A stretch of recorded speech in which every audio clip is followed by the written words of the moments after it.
Unit berkuda basikal yang berhormat Cerdas juga telah membangkitkan isu mengenai unit berkuda Dewan Bandar Kuala Lumpur, fungsi dan kos penyelenggaraan.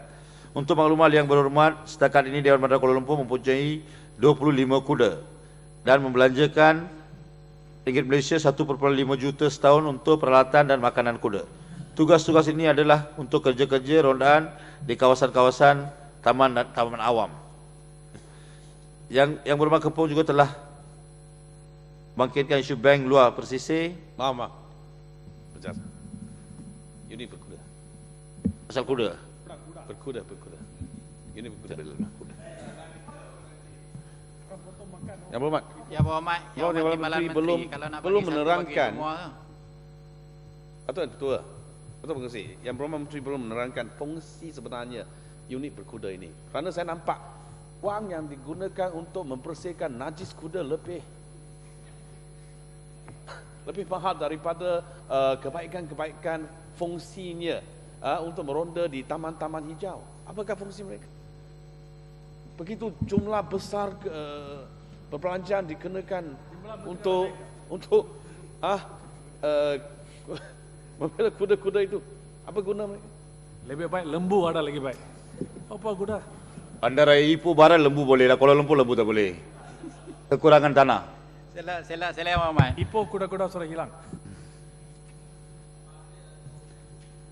Datuk Pengerusi, untuk maklumat yang berhormat, fungsi ataupun peranan kuda ini untuk menjaga kawasan taman awam. Sekiranya kita menggunakan kuda, kita dapatlah mengurangkan kos pekerja. Saya percaya kos untuk melantik pekerja-pekerja lebih mahal untuk menjaga seluruh taman. So kita telah kaji dan kita berpendapat bahawa kos pengambilan pekerja dan menggunakan kuda adalah lebih kurang murah daripada pengambilan pekerja. Adakah ini betul, Menteri? Kalau ini sangat serius ni, kalau mengelirukan Dewan Saya ini. tak mengelirukan.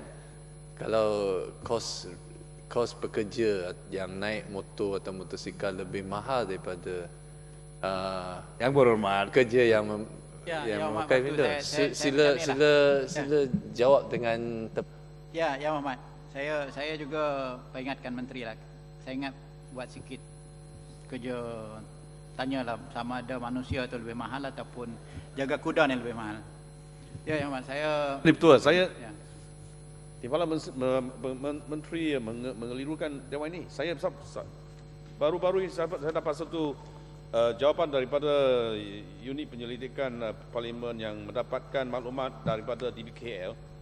Tadi yang berhormat Timbalan Menteri kata ada 25 ekor kuda saja, tetapi yang dilaporkan oleh DBKL kepada saya sekarang kepada melalui unit penyelidikan ialah 53 ekor. Itu anak semua terakhir. Dan Anak semua terakhir. staple pun 59 staples. Sama sapu. Dan yang berhormat kata adalah jimat wang, tetapi pegawai termasuk pekerja yang diupah untuk menjaga kuda-kuda ini sejumlah 147 orang. Luxury. Dari Kerani ke Grade N27. Ada satu menteri jaga kuda lah. Menteri jaga Bapak kuda. Timbalan Menteri memesongkan Dewan ini. Dewan Bandar Kuala Lumpur mempunyai 25 ekor kuda. Tetapi 25 ekor kuda ini cukup untuk mengawal satu taman yang begitu besar. Tetapi apabila kita dah gunakan tenaga pekerja, mungkin kita terdapat mencapai untuk mengawal seluruh taman itu dengan 25 pekerja. Dan menjaga tamannya bukan dari masa ke semasa. Pengawasan satu hari.